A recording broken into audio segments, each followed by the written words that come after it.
Students, till now we have covered subsection number A of section number 24. What we have covered in that there is a flat deduction of 30% of NAV which is allowed under section 24A. Okay. Now, students, the next subsection we are going to do is subsection number B of section number 24. Subsection number B of section number 24. Students, there are two subsections which are relevant for our examination. First is subsection number A of section 24 and second is subsection number B of section number 24. Both are equally important for your examination. Both are equally, so just remind their subsections also. Okay, students. Subsection number B is also very easy as subsection number A. Subsection B says that, students, what happens sometimes, what practically happens sometimes is that if assessee wants to, for example, assessee wants to purchase a house.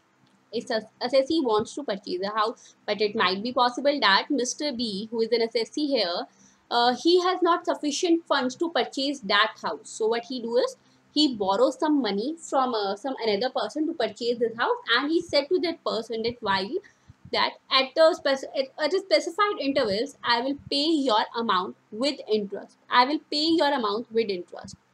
Now, students, for example, he borrows amount of rupees 10 lakhs and he pays rupees 50,000 as interest on it. So, student, what is actual expenditure in this case for Mr. B?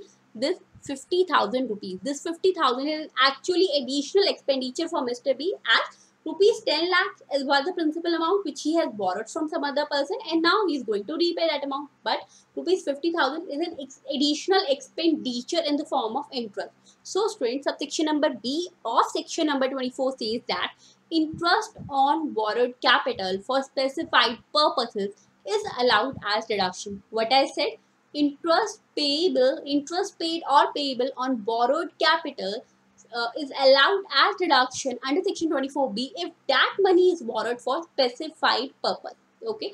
Now the question comes, ma'am, what are those specified purpose and why this specified purpose you are using this word? So, students, sometimes what happens that if income tax does not specify the purposes, that for what purpose the money can be used, so what the normal person will start doing, that for example, he borrows 10 lakh rupees from some another person, spend it on a lavish birthday party and then pay that amount with interest. And what he said to this, that okay, interest payable on borrowed capital is allowed as deduction under section 24B, so takes a deduction from there. But student, section 24B is related to, is defined to, is confined to only income from house property. So that's why our income tax act specified some purposes. What are those purposes? I have made a mnemonic for those purposes. The mnemonic is CAR3, that is CAR 3. So it's CAR 3, that is CAR 3 are the specified purpose for which money can be borrowed. Okay, what is the CAR 3? So student, this is a mnemonic made by me. CAR 3 means C for the purpose of construction of house property, for the purpose of construction of house property, or for the purpose of construction of property, for the purpose of acquisition of property, or for the purpose of R3. R3 means for the purpose of repairs, renewal, or construction, as the case may be. Okay, student. So if the amount is borrowed for these 5 specified purpose, interest payable on borrowed capital will be allowed as deduction. Otherwise, it will be not allowed as deduction. Okay. So what are those? What are those specified purpose? See, CAR 3. CAR 3 looks like a game name. Yes, CAR 3, CAR 3, very easy to memorize now. Now, students, the next very important question is, for example, now Mr. B, who is the assessee in our case, students, first of all, let me change the color of a marker. Okay, I like my screen in a colorful way, so I used to change the color of my marker. Okay, so Mr. B borrows rupees 10 lakhs from some other person, and he says that I will pay this money to you with interest of rupees 50,000, and he takes the money for the purpose of construction of house property. So that purpose comes in our CAR 3 mnemonic. Okay, so interest 50,000 is allowable as reduction. Yes, for sure it will be allowed as reduction under section 24B. But now what happens, that Mr. B is unable to pay this money to the person from whom he had borrowed that money. So now to pay this money also, to pay even this money, he takes a fresh loan from some other person.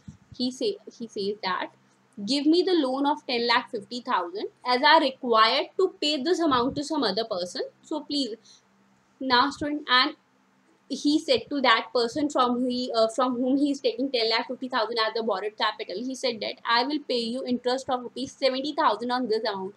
Now the question comes, is this 70,000 interest is allowable as deduction under section 24B? So the answer is yes. Answer is yes. Yes. Okay. So students, why it is yes? Because he used this interest in an indirect way to construct that property, because he borrowed that money to repay the original loan which he takes for the purpose of construction of property. So yes, this 70,000 will also be allowable as deduction under section 24B with the amount 50,000 rupees. Okay, so the total deduction here will be 1,20,000. Now student, I have also mentioned this in this line, that interest payable on a fresh loan taken to repay the original loan raised earlier for the aforesaid purposes is also admissible as a deduction. Okay. Now student, the next point is interest for pre-construction period.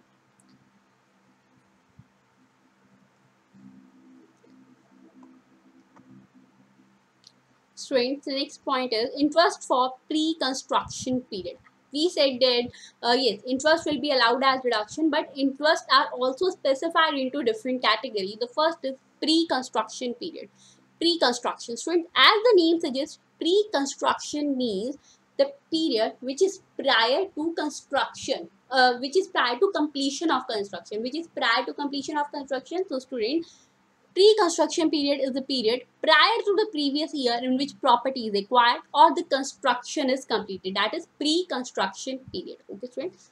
Now, if an interest payable on borrowed capital which is for the period prior to the previous year in which the property has been acquired or it has been constructed, it will be known as a pre-construction period. As well, this will be allowable as a deduction under section 24B in 5 equal installments.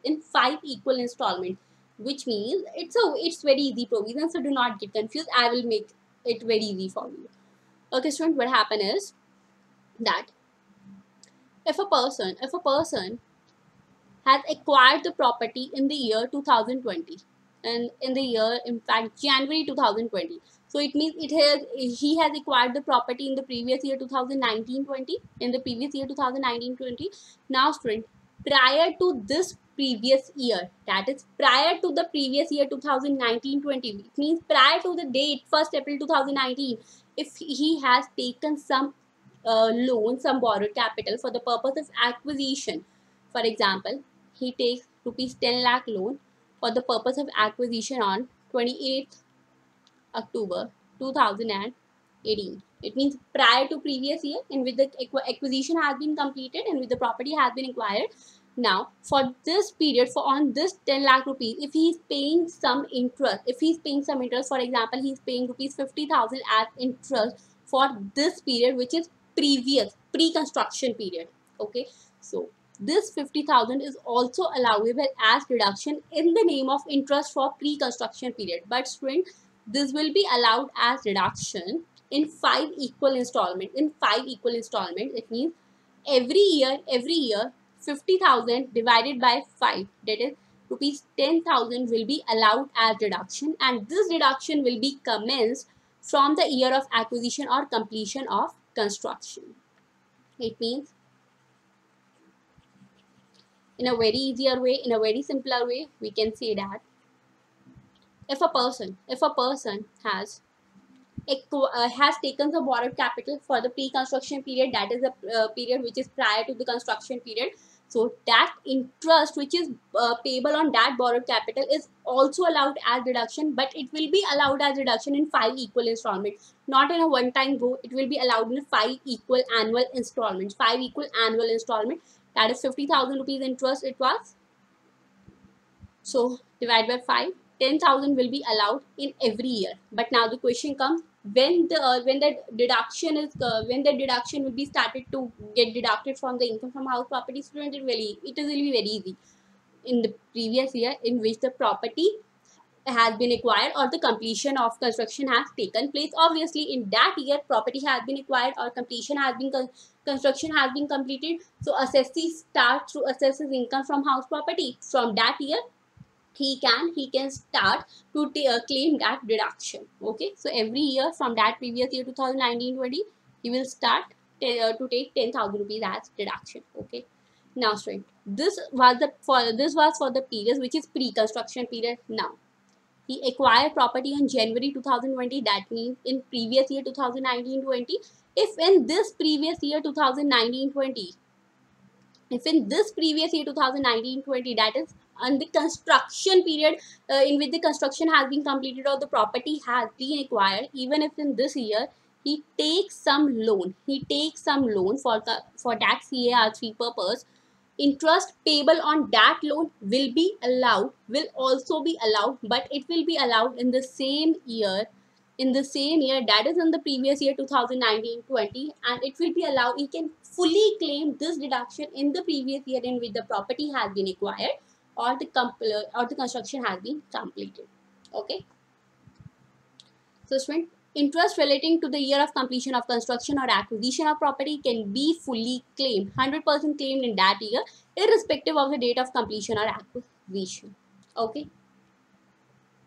Now, the next question comes is, ma'am, how much amount is allowed as deduction? Is there any restriction on it? So, student, as the house property can be used for two purposes. The first can be for a let out purpose. The first can be for let out purpose or deemed to be let out purpose, and the second can be of a self-occupied purpose. Let out purpose and self-occupied purpose, broadly there are two categories for house property.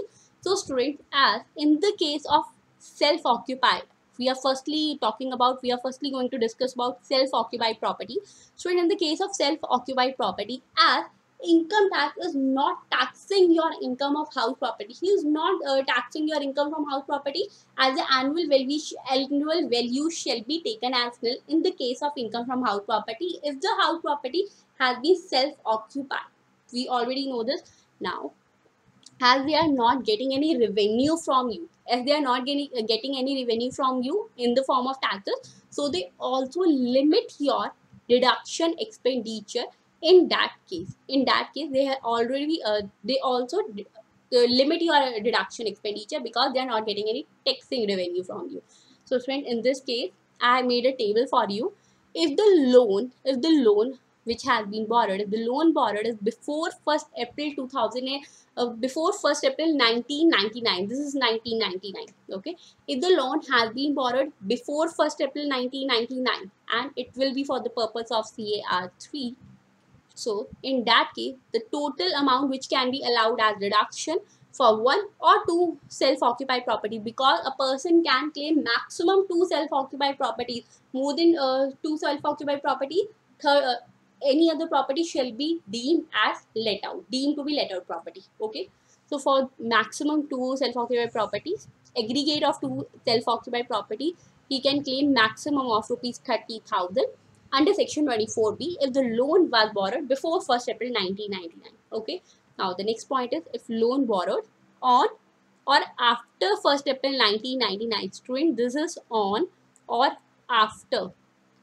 In income tax, in GST, in law, in audit, what happens mainly is that they will not give you the date of 28th March and 29th March. No, they will directly give you the date of 1st April 1999, because mostly students get confused that Array, as we read about that it is on or after, or as we read it about it is only after 1st April 1999. So do not get confused. It is on or after 1st April 1999. The provision changed it. The provision for it has been changed. Okay, student. If the loan has been borrowed on or after 1st April 1999, so here are two categories for it. From the purpose of CAR3, that is CAR3, from the purpose of CAR3, that is CAR3, CA has been separated and R3 has been separated. CA has been separated and R3 has been separated.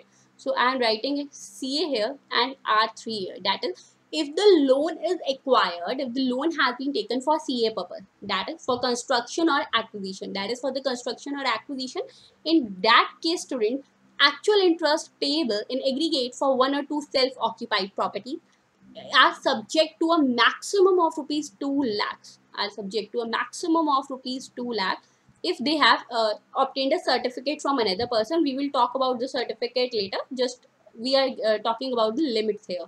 Okay, and for if the loan is taken for any of our three purpose, that is renewal, repair or reconstruction, then in that case, as it is not a major work, repair, renewal or reconstruction are small works, minor works, comparison to CA work, that is construction or acquisition.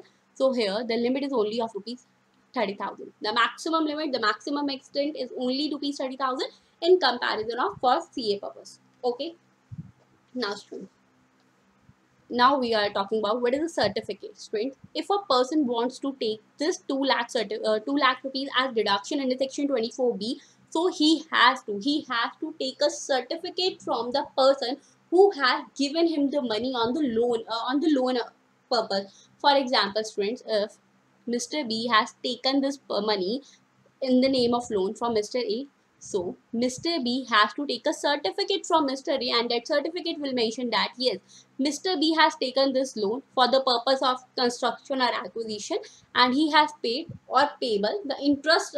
The interest amount is this for this amount. Okay, friends, because they have the income tax act needs a proof that yes, you have taken a loan only for the CA purpose. That's why we are giving you the 2 lakh rupees deduction, maximum rupees 2 lakh deduction. Okay, and this 2 lakh is for interest. So it means if you have paid interest for rupees 55,000 for CA purpose, then you will get deduction of 55,000 as it is less comparatively to 2 lakh. But if you have paid interest of rupees 2 lakh 10,000, so maximum interest reduction you can claim is rupees 2 lakh in respect in comparison of rupees 2 lakh 10,000.